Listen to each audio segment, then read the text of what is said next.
Yes, people, welcome back to the channel. So we're down back again with another reaction. Just want to say a big, massive thank you actually to everyone who watched the last video, shared it.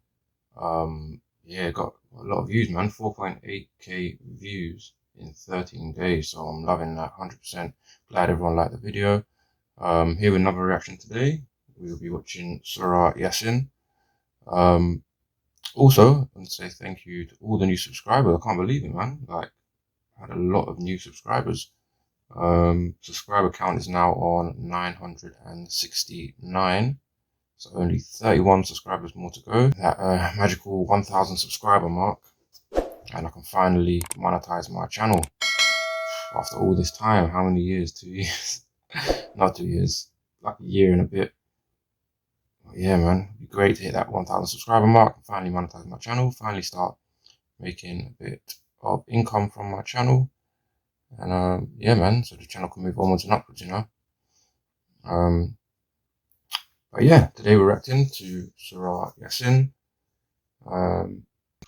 So Surah Yaseen from the Holy Quran. I'm listening to a recitation from the Merciful Servant channel on YouTube. It's 15 minutes and 41 seconds long. So yeah, we'll give it a listen. We'll go through, we'll talk about some stuff. And yeah, I'll let you know what I think. Once again, like, comment, subscribe, share. Please, just 31 more people. And yeah, we can finally, you know, take the channel to new levels, new heights. So yeah, let's go.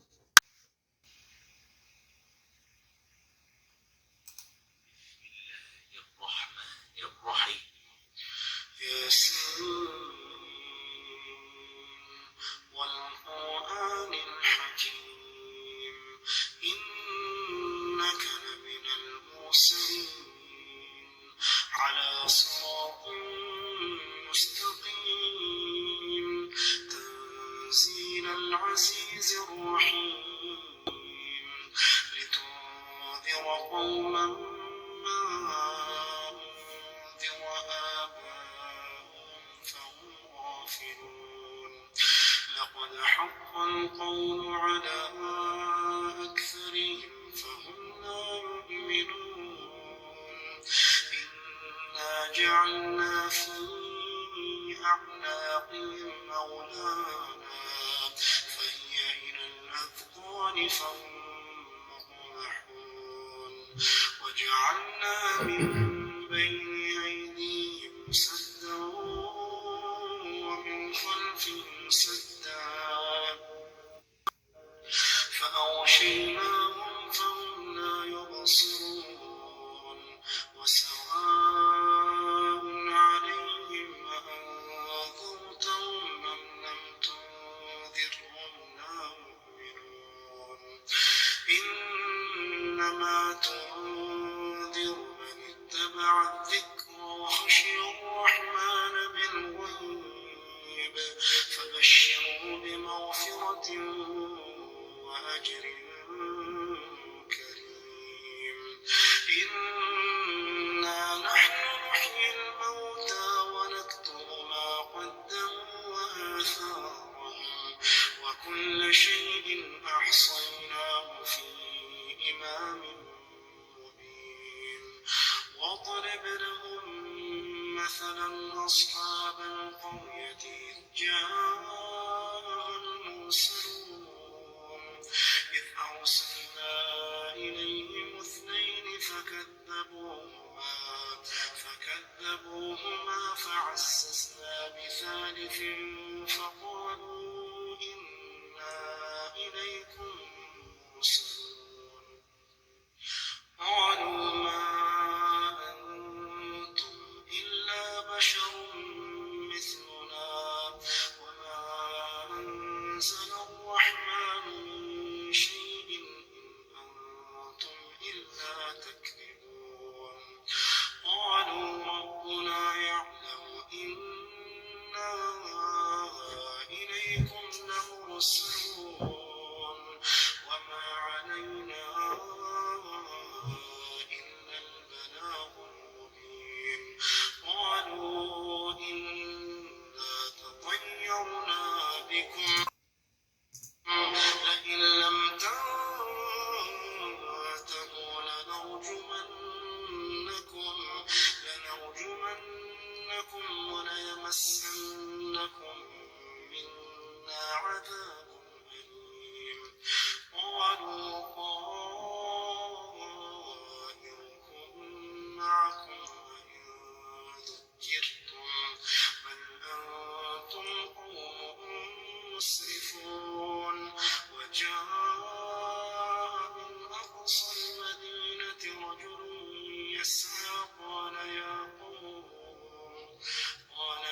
قوم اتبعوا المرسلين اتبعوا من لا يسألكم أجرا وهم مهتدون وما لي لا أعبد الذي فطرني وإليه ترجعون أأتخذ من دونه آلهة إن يردني الرحمن بضر لا تغن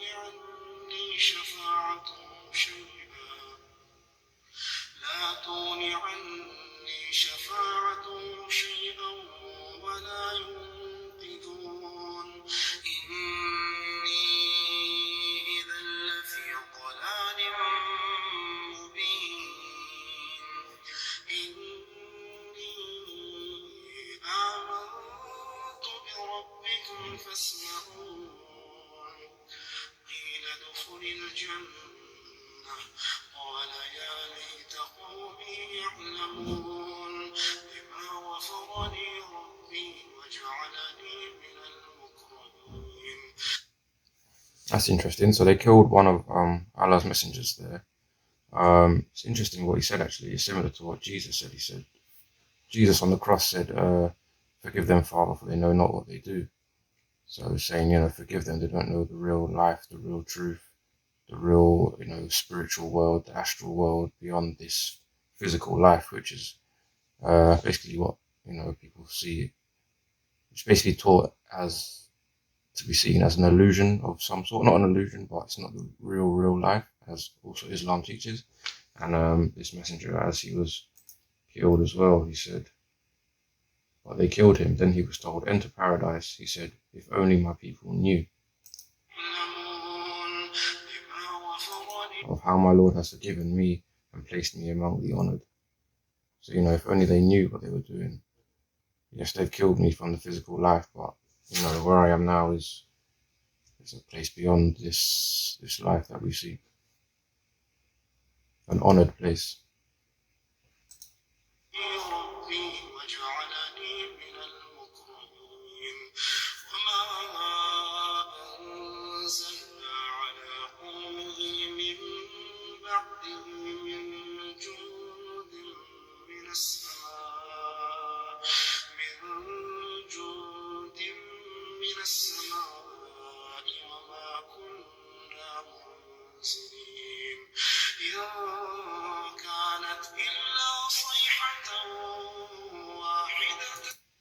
Wow, okay, so God's saying, he didn't need to send any soldiers from heaven to, avenge the messenger's death.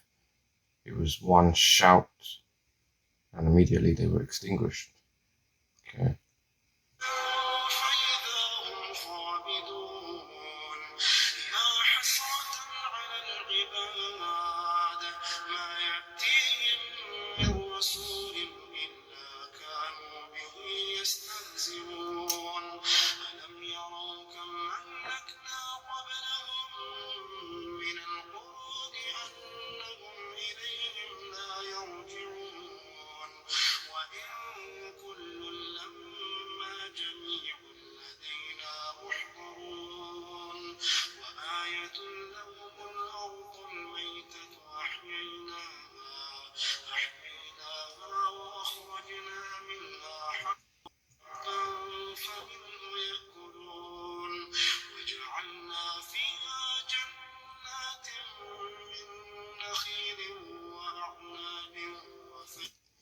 God is saying, learn that, this death is not the end. More of a teaching for the atheists, I guess, to say, this life is not all it is. Can't you see from the dead earth that we bring about grapevines and we bring wheat and crops? This is a sign that, to be taken as a metaphor for your own death, you know. When it dies, it's brought back again to another life, the afterlife or the hereafter, as referred to in Islam. فجرنا فيها من العيون ليأكلوا من ثمره وما عملته أيديهم أفلا يشكرون سبحان الذي خلق الأزواج كلها مما تنبت الأرض ومن ثمره وما عملته أيديهم أفلا يشكرون سبحان الذي خلق الأزواج كلها مما تنبت الأرض ومن أنفسهم. Okay, here God is saying, you know, God is now teaching that, you know, everything was made in pairs, whether it's gender, you know, male and female, or what the earth produces. So, you know, night and day, sun and moon, cold and hot, etc., etc. ومن أنفسهم ومما لا يعلمون وآية لهم الليل نسلخ منه النهار فإذا هم مظلمون والشمس تجري لمستقر لها ذلك تقدير العزيز العليم. Okay, that's interesting actually. It says the sun travels for its fixed time, which is obviously acknowledging that the sun is traveling around the galaxy. It's traveling around the galaxy, the Earth traveling around the sun, all the planets. So here's the sun, here's all the planets are going around the sun, and the sun is moving around the galaxy. So as the Quran says, the sun travels for its fixed time. It's interesting though, I watched one video, I can't remember who it was a Muslim guy who was talking, and he was saying that in the Quran, it says that something about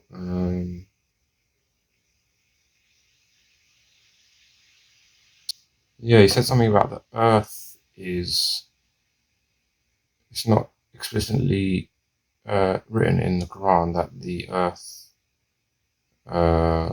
goes around or revolves, more that it's maybe the sun that goes around. And I see here it says the sun travels for its fixed time, but I've seen in previous chapters that it says the earth and the moon move as well.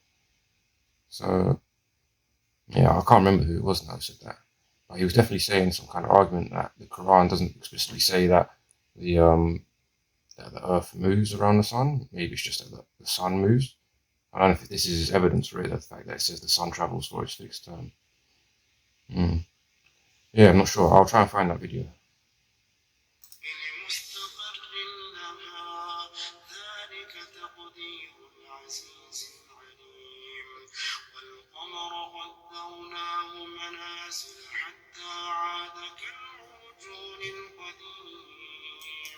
There you go.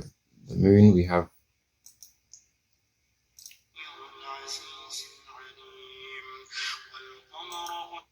As for the moon, we have ordained precise phases for it until it ends up like an old curved palm stalk. So it's talking about the precession of the moon, full moon, half moon, crescent moon, etc., etc. Because as the Earth goes around and around and around, rotating, the moon is actually turning at the same rotational speed as the Earth, which is why we never see the dark side of the moon, which is really interesting.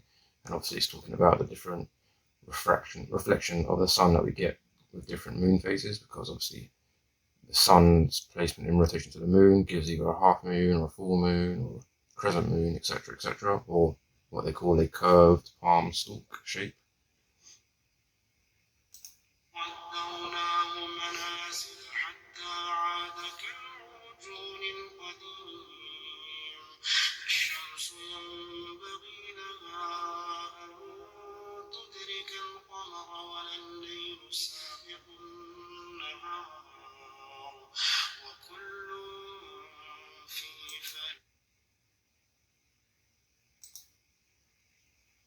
There you go, once again, clear scientific knowledge of the workings of the solar system. It is not for the sun to catch up with the moon, nor does the night outrun the day. So yeah, by that logic, the Quran doesn't need to explicitly say that Earth moves, because we know it says that the sun moves. It is not for the sun to catch up with the moon. The sun is the central gravitational force. The moon, along with the Earth, because the Earth moves with the moon moves with the Earth's orbit and gravitational pull. So it says it's not for the sun to catch up with the moon, nor does the night outrun the day. Therefore, it's saying it's not for the sun to try and catch up with the moon. The moon is pulled by the sun. And by logic, because the moon orbits the Earth is also pulled by the sun. Nor does the night outrun the day. The night does not outrun the day. The night is just a natural progression of the movement around the sun. Moving away from the sun, moving into the sun, away into the sun.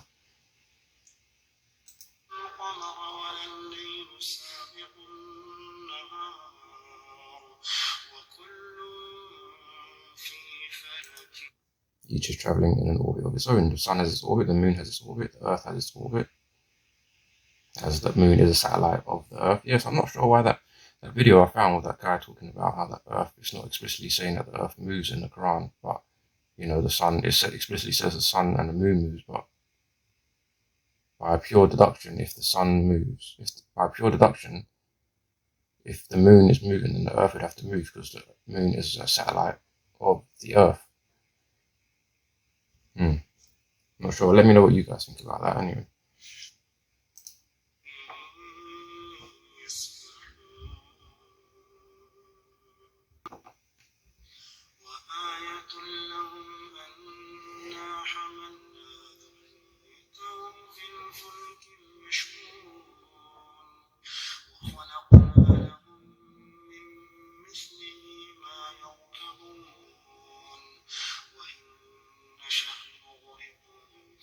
صريخ لهم ولا هم ينقذون إلا رحمة منا ومتاعا إلى حين وإذا قيل لهم اتقوا ما بين أيديكم وما خلفكم لعلكم ترحمون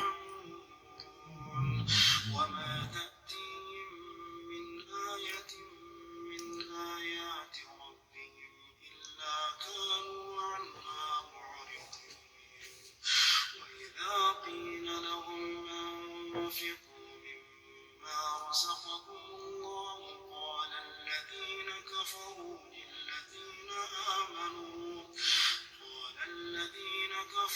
للذين آمنوا أنطعم من لو يشاء الله أطعمه إن أنتم إلا في ضلال مبين ويقولون متى هذا الوعد إن كنتم صادقين ما ينظرون إلا صيحة واحدة تأخذهم وهم يخصمون فلا يستطيعون توصية ولا إلى أهلهم يرجعون ونفخ في الصور فإذا هم من That's really interesting there. So it's talking about the one of the 5 pillars of Islam, giving zakat, giving charity, and the disbelievers saying, if God wanted to give to these people, why should I have to give? Why can't the Lord provide for them? And then they're saying, they'll learn. Don't worry. When Judgment Day comes and they're brought before the Lord, they'll have to justify why they took these actions, and they'll really understand then. And saying, it's not for you to question what God ordained.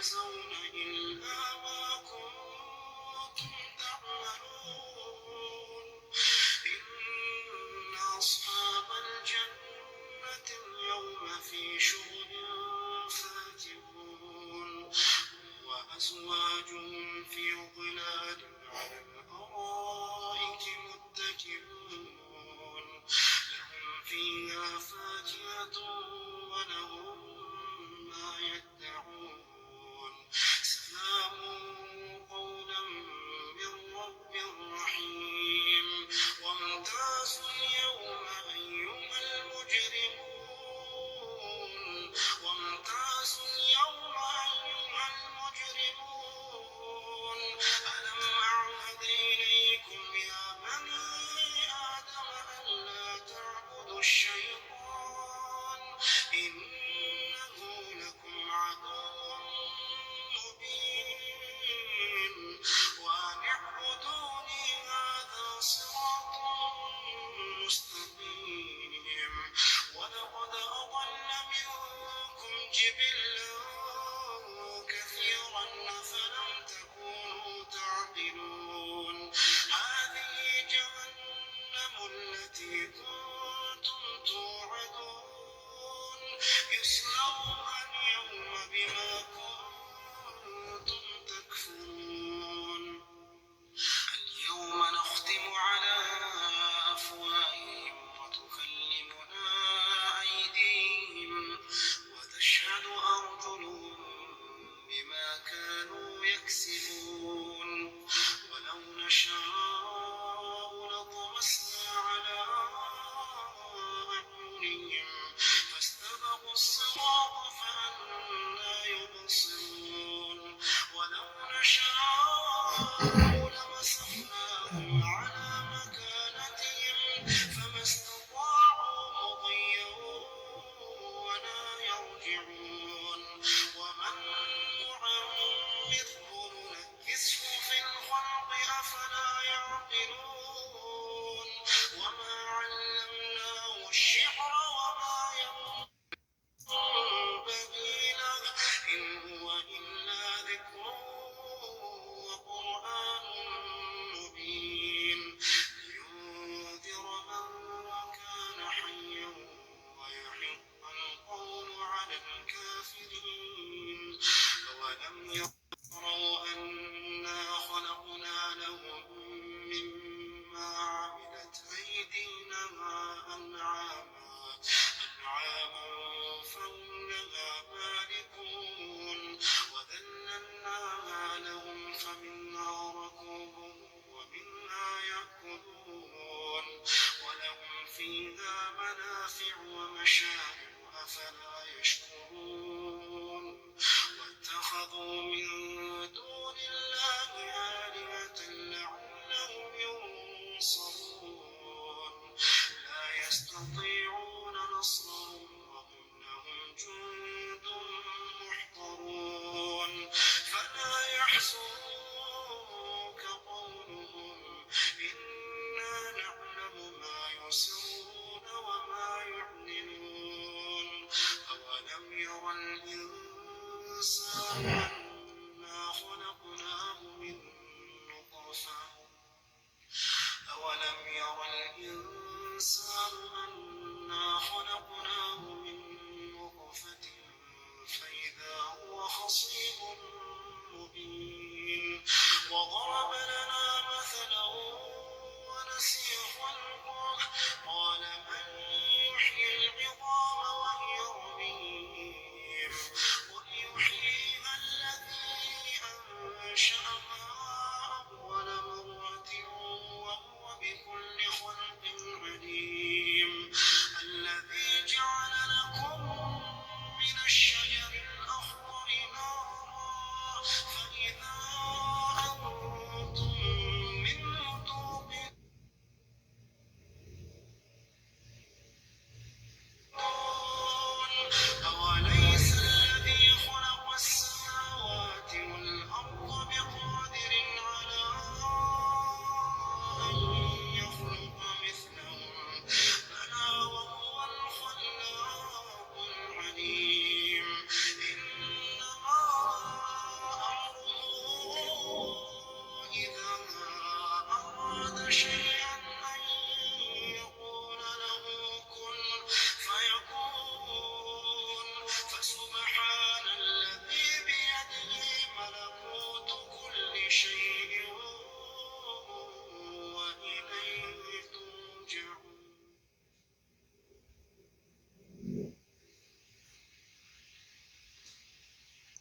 Okay, wow, really powerful surah there.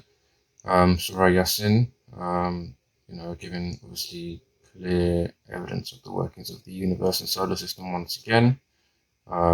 Really detailing what will happen to the disbelievers in terms of, hell and, them denying God as creator and challenging God and, thinking that they know more than God and, not seeing, not acknowledging the master creator as is called in the Quran, the master creator of them all, the most high.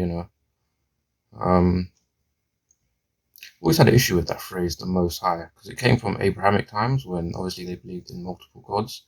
So to establish that El, they used to call in Abrahamic time, God was called Elion. So in order to establish God as the one true creator of all creation, they would say the most high, as in the highest one above all others. Um, but now it's established that there's only one. You really need to say the most high, not just God, the one true creator, the infinite creator. But hey, I guess it's obviously it was done at a time to specify, that we're talking about that one God, the one true God that Abraham specified in the beginning and Moses specified. Even though now these days to say that maybe would be somewhat of a detraction because that means you're saying that there are other gods. Really, they're not gods; they're higher beings, but there's only one God. Yeah, and then I know, the bits about what they would do to their physical bodies. So I guess in Islam there's the a belief that when you leave your physical body and you're now in the soul form in the light body, which is made up of pure light, there's no physical body in that heaven world as such. I guess they're saying that we will take the human form, but just in the form of light, because they're saying you can do stuff like, cripple a person or blind them or bind their mouths. So they can cripple them, can tie their hands, can bind their mouths, can blind them. So you would assume that we have the same physical attributes when we are in the soul form. That's interesting. Um, yeah, man. Once again, like it really rings true from the last one. How it really wants to get across the severe punishment and the severe repercussions for being a disbeliever. What will happen to you and the pain that you'll go through as a disbeliever. I guess not just as a disbeliever, as I guess it's like uh, a culmination of what would happen as a disbeliever by not following the ways of God, which means you would then be a kind of service to self, evil person who doesn't benefit others. So it's not just a punishment for being a disbeliever. It's like what they say. It's a punishment for doing what the disbelievers used to do. So yeah, man, really enjoyed it. Really love looking deep into these things.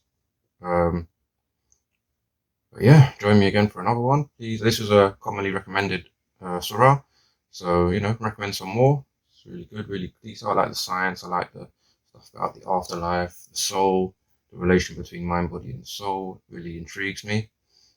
And yeah, man, learning more. So continue to like, comment, subscribe, share. I've been Dan once again. Peace.